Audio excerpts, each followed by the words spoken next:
Alright, so we're back for another Grand Cross video. Now, I know a lot of people have been asking me in my comment section, how do I get my box CC, my team CC so high? And honestly, it's really not that hard. It's pretty simple actually. So all you really want to do, we'll start off with box CC, I guess, because I know certain people really do want their box CC to be high, especially because you get HP buffs depending on how high your account combat class is. So we'll start with the box CC. So really, all you really want to do for newer players, it's going to be a grind. I'm not gonna lie, it is going to take a little bit for you guys to get up to, you know, like the millions, but it's not impossible. Same thing with like returning players and stuff like that. But if you're a veteran player, you know how much of a grind it can be to get your account combat class all the way up, right? Now, if we take a look, we have a lot of characters in this game. Some you probably will never use, like Arden. You're just probably never gonna use characters like that, right? But there are a lot of characters, and even if you never use them, it is very helpful to get them level 60 6-star awakened at bare minimum, right? So level 60 6-star awakened at bare minimum, it is very, very helpful because of the fact that it does increase your account CC by a lot, and I mean a lot. It goes a long way. So you want to make sure that you always have your units at 6-star level 60. Now, I do have a couple that aren't 6-star awakened and aren't level 60, but you know, I'm working on it. I'm working on it. But you always want to make sure you at least have that. Even the R's, the SRs, right? You want to make sure that they are UR'd as well. So that is a very, very big thing. You can level up units. It's up to you guys if you want to, because I know there's a couple people who don't want to waste materials on, let's say, I don't know, they don't want to rank up Jillian, like they don't want to go from level 60 to level 80 on Jillian, and I'm completely in agreement with that 100%. I don't want to waste the materials on Jillian. Like, why would I want to do that? If I can have her at level 60 and still have a really good team CC for when I do need her, then I don't want to, you know, I don't care to get her level 80 or stuff like that.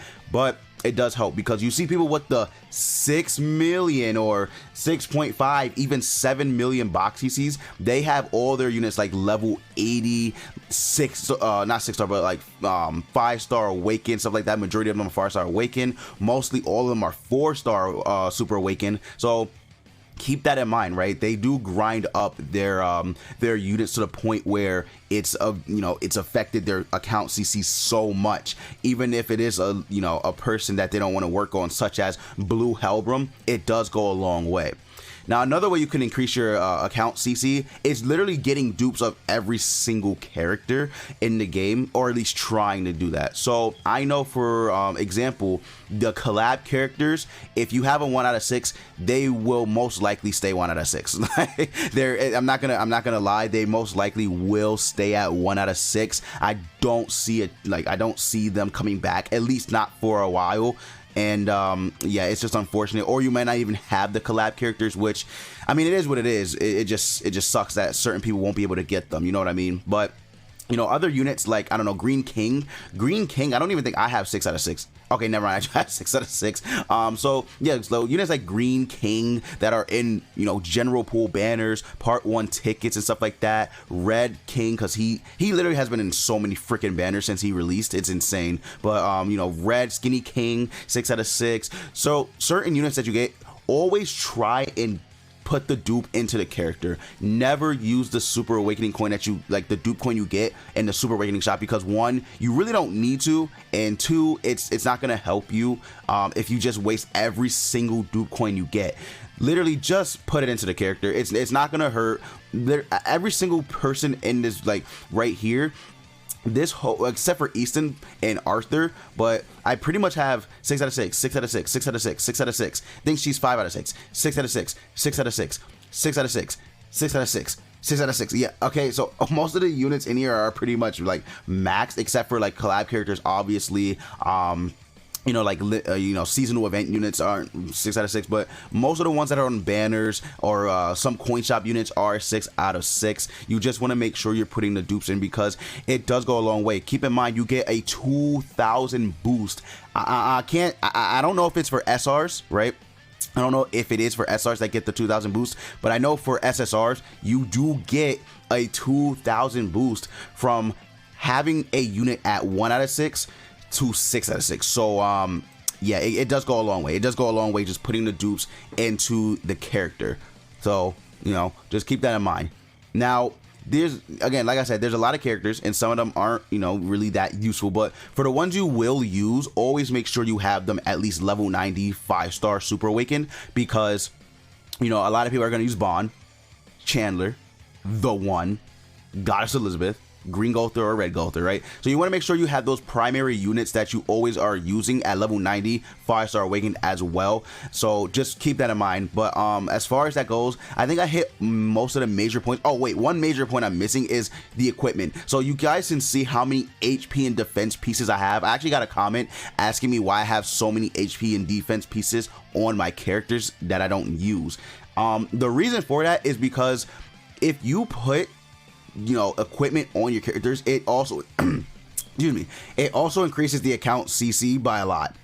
So you want to have HP and defense sets on pretty much everybody in the game, even the ones you don't use. Now I am missing a couple on units, but you want to make sure you have them on, you know, specific, you know, not specific, just everybody, just literally everybody, HP and defense if you can. You guys can see, like, I have a couple weird gears here: attack and defense, crit resistance, attack. So there's a little bit of weird ones that I want to replace with HP and defense to push this up as well. Now, when I eventually do put HP and defense pieces on every single character in my box, even like replacing the attack and crit damage ones, except for, you know, like Zelda's, obviously, I probably will be past 6 million box CC, which is really good, which is really, really good, actually. And then obviously working on these units at the bottom who aren't increased, like Thonar, Mark II Valenti, and I believe this is Halloween Elaine, right? Once I work on them and get them, you know, a 6-star awaken with equipment on, it'll be good. It'll be good. I will stretch it out to 6 million. At least I'll try. So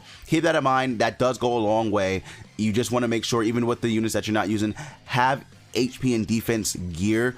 It doesn't have to be worked on. It just has to be base, right? HP and defense. It just literally has to be base. That's all you have to do. But before, you know, the box CC class came, I didn't really care, but once it dropped, I had to, like, literally grind. So we could be seeing an update for this in the future too as well, like 6 million, 7 million, somewhere around there. So be on the lookout for that as well. But as far as that goes, I think I hit all the major points about increasing your combat class. Now let's head over to the teams. So for the teams in PvP, I know a lot of people care about this. So 159k is not bad, right? It's not bad at all. It's really good. So if you're looking at, I want to say 150 bare minimum is good. If you're a casual, that is really good, because this is without CC food. With CC food, it'll easily be over like 175 KCC. That is good. That is really good. Keep in mind, with your team, the association links are a major factor in how big your team CC will be, because if you use a unit, you guys can see my assault melee, you guys know he's 6 out of 6, so he is 6 out of 6, which means her basic stats are being increased by 10%, guys. That is big. I don't know if you guys know that, but that is a really big increase to her basic stats. Now let's say if I use someone like, I don't know, someone who's not 6 out of 6, who's not 6, Gother. So look, you see the decrease, because he's only giving me a 5%, whereas Lost Vein is giving me a 10% increase to my basic stats. Like Zeldris just has better stats than Lost Vein, so he's you know, obviously gonna have more HP and more attack value to give Escanor, but he has less defense. You really want to care about the HP and attack, really. Like, if you switch between association links and they're both, you know, 6 out of 6, giving a bigger boost, you really want to prioritize people who you know will give a big boost and you've worked on. So I know I've worked on Zeldris more than I did Lost Vein. So if I were to switch Zeldris out for Lost Vein, I would have I think even a bigger boost. So yeah, even a little bit of a bigger boost than Lost Vein. You just want to be able to prioritize your association links as best as possible. Also fate links. Now I'll be honest, fate links are something that they kind of forgot about. I really I really hope they decide to bring it back, but it's been over 2 years on JP, and it's going on 2 years on global, so I don't know if they'll bring this function back, but I really hope they do. So faint links are a really big factor as well, because they give you an additional 1,000 to your team CC, so keep that in mind, right? To your team CC, that's really big. So all in all, you just want to make sure that your units are level 90 5-star awakened for your main units that you're gonna fight with. And then for your association links, 6 out of 6. You know, upgrading cosmetics helps as well. Anything you can do to upgrade your you know, your little association link partners would be beneficial. Same thing with the fight festival. You guys can see this is my assault melee team. Esterosa's lacking. I didn't work on him as much as I did these three, but it's still a really big CC without CC food. Keep in mind, you do, I mean, reaching like 300,000 is kinda whale territory if you're like free to play. Unless you're really free to play, you worked hard, like you got really good luck on the banners, you know, you grind this game every single day. 300k and above is kind of reaching a little bit of whale territory, but with the artifact system coming out soon, it won't be too bad. Like, it actually won't be that bad. But yeah, so this is without CC food, by the way, keep that in mind. Now let's go over to the knighthood combat class ranking. So right now, currently, I'm rank 4. This guy is he's insane. He's bonkers. 264k. This right. This was my registered combat class. This right here is without the HP buff from your account CC box. So you're basically not getting the HP buff that you have from your you know, your box. So keep that in mind. So my max that I can do right now is 257k. I mean, it's not the worst, but I would like to reach 260k at least. But that's a little stretch. Like, you really do have to use your faint links in order to go ahead and probably reach like the higher tiers of 260k, because all these units, like, they're almost reaching 60k. Zelda's is 60k. If I maybe if I put all of them at 60k, it'd be possible to reach, you know, 260, right, with the association links as well. But we'll see. And my combat class is top 0%. Yeah, top 0% in the entire world. But you're like competing with the top guilds. It's not even a competition. Like, you're literally competing with, you know, Denied, Zenith, Void, Exiled, all the top guilds on global you're competing with. So it's really not a very competition in that regard. But yeah, I think I hit all the major points about upgrading your combat class for your box and your team. Your team CC, you just got to work on. If you play the game, it'll naturally get higher. Just remember, level 90 5-star awaken with good association links. That's how you will increase your team CC. Make sure all cosmetics are upgraded on your main team and stuff like that, and you should be fine. Equipment goes a long way as well. You want to make sure for your equipment you have really good rolls. For example, I have 15 and 15% on my bond here. You want to make sure that you have really good rolls on these. So yeah, that's pretty much it for the video, guys. Hopefully this was informational for you. Even if you are a veteran player, hopefully I could help you out just a little bit. If I did, and if you did enjoy the video, go ahead and leave a like, comment below if this video was helpful for you or not. And you guys already know, as always, I will see you all next time.